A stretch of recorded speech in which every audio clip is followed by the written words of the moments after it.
Sejam muito bem-vindos ao nosso canal do CEF, o Centro Espírita Fraternidade do Ipiranga.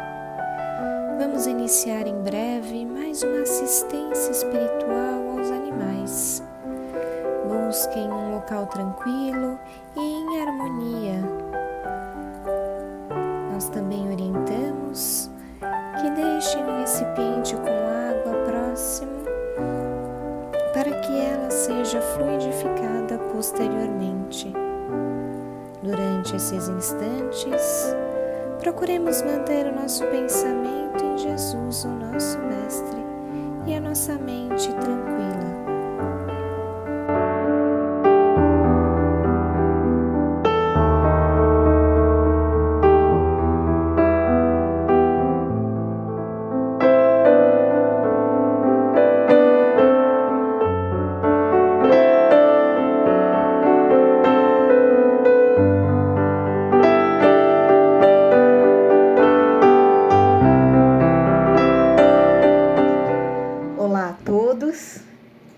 Vamos iniciando mais uma assistência espiritual online para os pets, para os animais. E, portanto, nós precisamos fazer uma preparação, não é? Nós precisamos nos conectar com o mais alto. E, para isso, eu convido a todos para, se quiserem, fecharem os olhos. Mas se não quiserem, fiquem à vontade, desde que nós possamos estar abertos a todo o carinho, todo o acolhimento do mais alto, do plano espiritual, de Jesus, para que possamos absorver melhor tanto os ensinamentos contidos no Evangelho segundo o Espiritismo, os ensinamentos que Jesus nos trouxe, e também recebermos todas as energias que são passadas a nós e aos nossos animais. Então, vamos nos conectando desta forma, nos sentindo acolhidos, muito amados por todos os nossos amigos, mentores, todo o plano espiritual que trabalha com essa assistência aos animais, que nos recebem com todo carinho, nos envolvendo com muito amor. Nós todos vamos sentindo as bênçãos que são despejadas sobre nós. Vamos cumprimentando a todos e vamos percebendo que chegamos mais próximos da nossa Mãe Maria, Mãe de Jesus, que acalenta os nossos corações, nos acolhe com muito amor, trazendo serenidade a nós.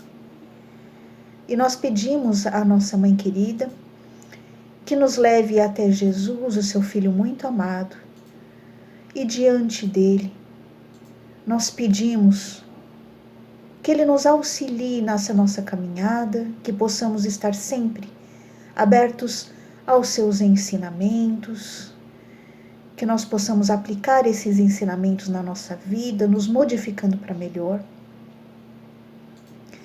E é junto de Jesus que nós caminhamos até o Pai, até o nosso Criador, agradecendo a Ele o que somos, o que temos, o que seremos, o que fomos, e enfim, agradecemos este momento em que possamos todos estar juntos buscando melhor.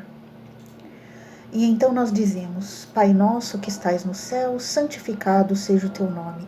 Venha a nós o teu reino. Seja feita a tua vontade na terra e no céu. O pão nosso de cada dia nos dai hoje. Perdoa, Pai, nossas dívidas, assim como perdoamos nossos devedores. E não nos deixe cair em tentação, nos livrando de todo mal. Que assim seja, graças a Deus.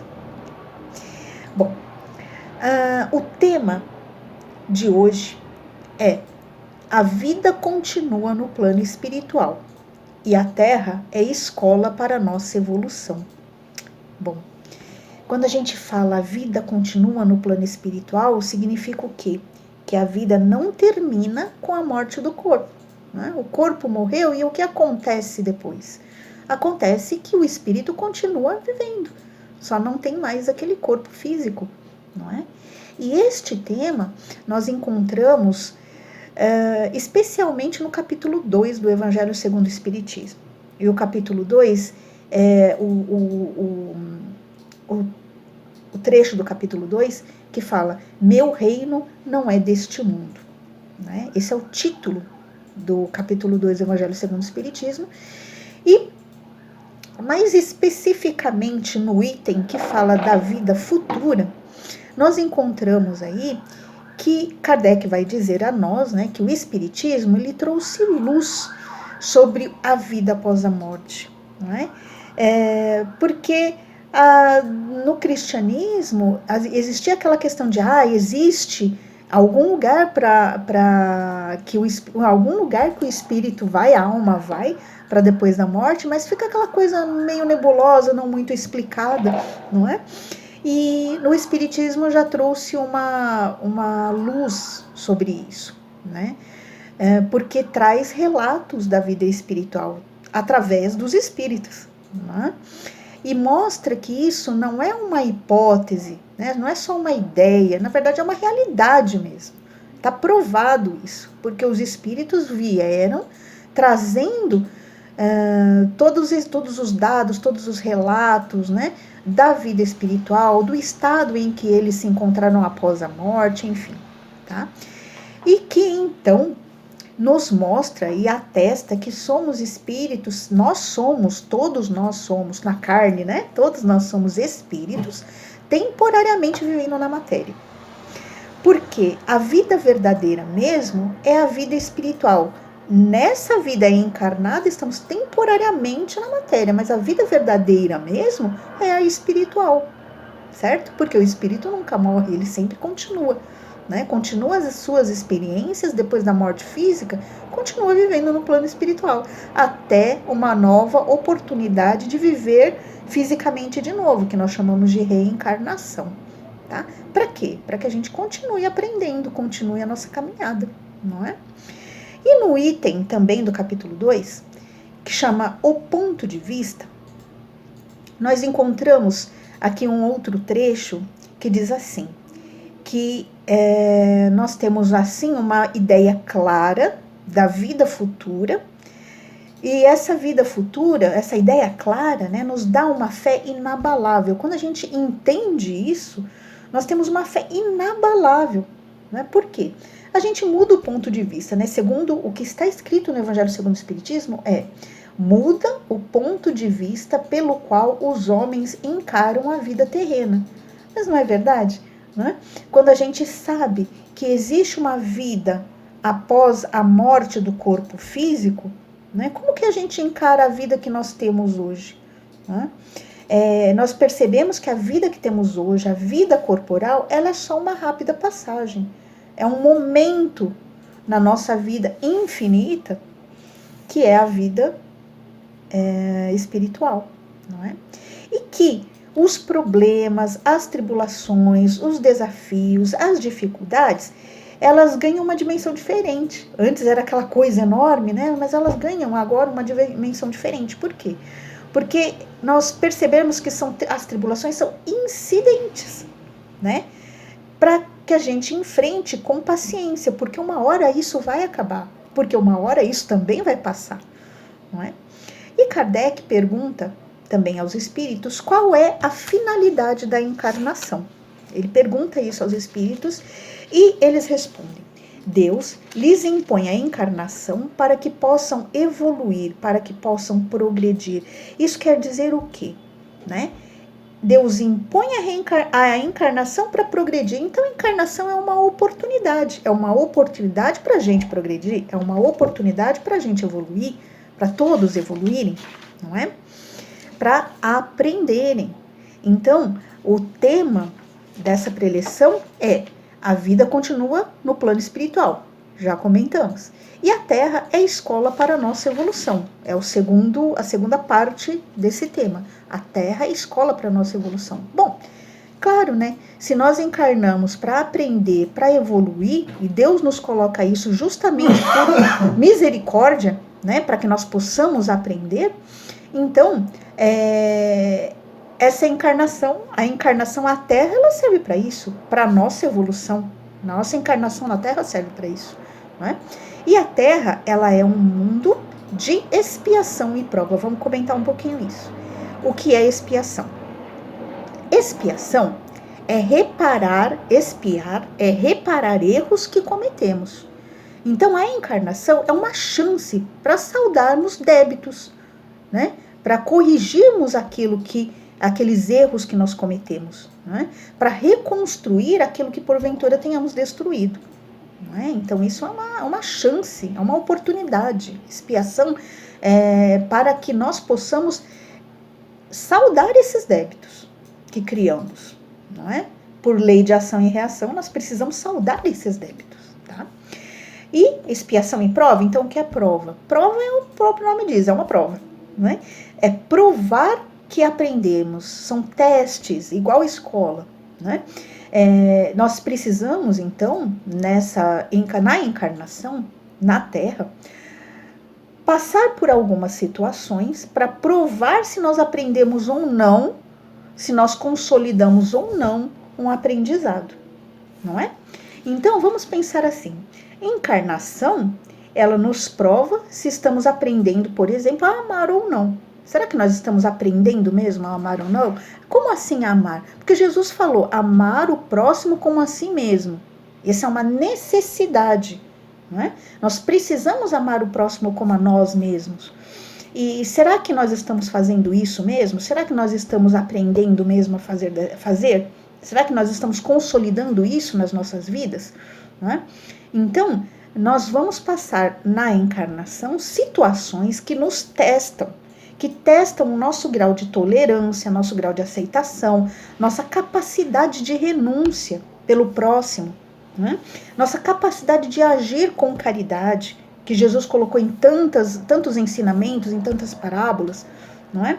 Será que nós estamos consolidando esses ensinamentos através das nossas atitudes, do nosso posicionamento? Né?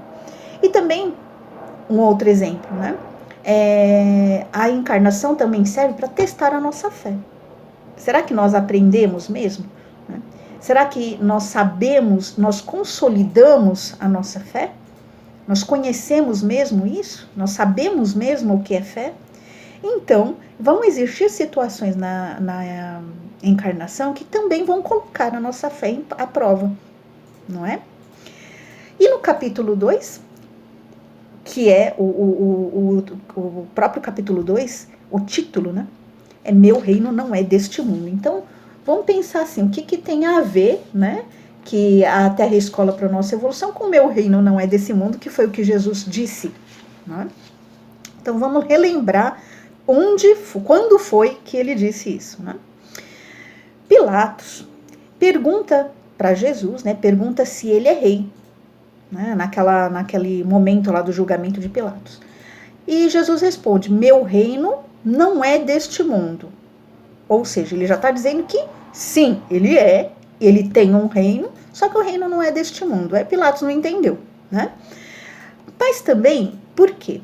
Porque o reino a que Jesus se referiu não é um lugar, não é uma localidade, né? Este reino é um estado de espírito, é um estado de plenitude, é um estado de paz, é um estado de felicidade onde Jesus é rei, né? E aí a gente pensa assim, puxa vida, tem um outro momento que Jesus diz, né, aos seus discípulos, antes da crucificação. Para onde eu vou, não podeis me acompanhar ainda. Né? Então ele diz que ele vai a um lugar, que aí ele estava se referindo ao próprio desencarne, né? Ele vai a algum lugar que, por enquanto, os discípulos não poderiam acompanhá-lo. Né? Por quê? Porque esses discípulos ainda não tiveram as experiências necessárias, nem um aprendizado consolidado para chegar ao reino dele, que era esse reino de plenitude, de paz, de felicidade, onde ele é rei. Ainda havia muito a caminhar para chegar nesse reino, certo? E então quer dizer o quê? Que para chegar nesse reino de felicidade completa, de felicidade interior, a gente precisa alcançar, né? Nós precisamos alcançar essa plenitude. Nós precisamos chegar ao reino dos céus. Não estamos ainda. Por quê? A felicidade ainda nossa não é plena, como a de Jesus, não é? É aquela questão da moral, né? Nós vamos alcançando, subindo degraus e vamos alcançando essa felicidade cada vez mais plena, essa felicidade interior, essa plenitude, não é? Então, nós temos que subir esses degraus, nós temos que aprender e nós temos que provar que aprendemos também, né? Agora, a questão é, nós podemos chegar mais rápido ou mais devagar, e a velocidade para chegar a esse mundo a que Jesus se refere, aonde ele é rei, né, depende do esforço que nós empregamos nessa caminhada, certo? Então, o que atrasa a nossa caminhada para chegar a esse reino de plenitude e de felicidade interior? Lamentação, sabe? Ficar lamentando, ai meu Deus, né? Reclamação, ficar reclamando de nós, da vida, dos outros, do que acontece conosco, né? Procrastinar aquilo que nós precisamos fazer, né? Tem que tomar a decisão e tem que pôr um pezinho na frente do outro para fazer. Se a gente lamenta, reclama e procrastina, a gente atrasa essa caminhada, né? E aí, o que acelera essa caminhada? Justamente o que Jesus veio trazer para nós. Ele veio nos orientar para acelerarmos essa caminhada, né? Ou seja, nós precisamos seguir os ensinamentos de Jesus. E quando a gente diz seguir, não é só ler e achar bonito, né? E entender na teoria, mas colocar todos os ensinamentos dele na prática, mudando a nossa vida, mudando a nossa atitude, mudando a nossa forma de pensar, o que, claro, é um desafio para nós, né? E nós precisamos ter a constância, a paciência e a fé em nós também, de que conseguimos com certeza fazer isso, né? Se nós olharmos para trás, nós percebemos o quanto de experiência já temos hoje, o quanto já somos melhores, o que significa que mais para frente seremos melhores ainda, não é? Aí a questão é, com que velocidade nós vamos chegar a este mundo de felicidade interior, de plenitude interior de Jesus, que Jesus fala que o reino dele não é desse mundo, nós um dia chegaremos no mundo dele, não é? Bom, e aí, onde entram os pets nisso? Onde entram os nossos animais de estimação? Porque nós estamos aqui falando de uma assistência espiritual para os animais, né? Porque os animais são filhos de Deus, como nós somos também. Os animais são criaturas que são criaturas divinas, são criaturas que são tão filhos de Deus quanto nós, né? E, portanto, a vida deles também continua no plano espiritual, né? Sim, existem relatos da espiritualidade inúmeros, né, de animais no plano espiritual, da vida deles no plano espiritual.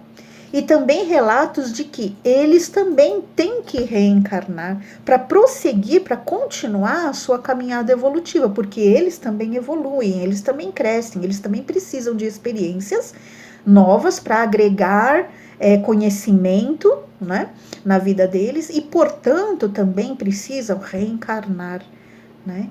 Isso quer dizer o quê? Que após a morte do corpo eles continuam vivos, espírito como espírito, e se preparando tanto quanto nós para uma nova experiência reencarnatória. Eles precisam dessa experiência. Ou seja, a Terra também é escola para eles, não é só para nós, são para todos nós, né? E lembrando sempre que eles aprendem conosco, com certeza, né? Pelo contato, pela proximidade, aprendem emocionalmente, enfim. Assim como nós aprendemos com eles. Nós aprendemos com o contato, com a convivência de todos que partilham do nosso caminho, inclusive deles, né? Nós também aprendemos a amá-los, aprendemos a respeitá-los, aprendemos a cuidar deles, e isso é um aprendizado para nós, né? Isso aí é subir também os nossos degraus evolutivos, certo? Nós ajudamos eles, eles nos ajudam. Então, esse foi o tema de hoje. E nós vamos, nesse momento, agradecer ao Pai pela oportunidade de estarmos aqui todos reunidos, tentando refletir a respeito de mais um tema, que nós possamos agradecer infinitamente todas essas oportunidades que temos para reflexão, que temos para pensar, para nos avaliar, reavaliar, traçar, colocarmos os nossos caminhos, nos nossos caminhos, mais paz, mais equilíbrio, mais amorosidade, né? Que nós possamos readequar as nossas rotas quando há essa necessidade, que nós possamos ajustar os nossos sentimentos. E nós vamos então aproveitando esse momento, enlaçando os nossos corações, envolvendo-nos em muita paz e aproveitando para vibrar, emitir o nosso melhor pensamento, o nosso melhor sentimento, todo o nosso amor e a nossa paz àqueles que necessitam, né? A todo o nosso planeta, a fauna, a flora, enfim. Que em cada lar se possa ter aberto o Evangelho, que todos aqueles que necessitam de paz interior possam receber nesse momento muita luz, muita esperança. E então pedimos aos céus também vibrações para os nossos pets, nossos animaizinhos de estimação, para os nossos lares e também por nós. E assim nós dizemos: Pai, seja feita a tua vontade. Graças a Deus.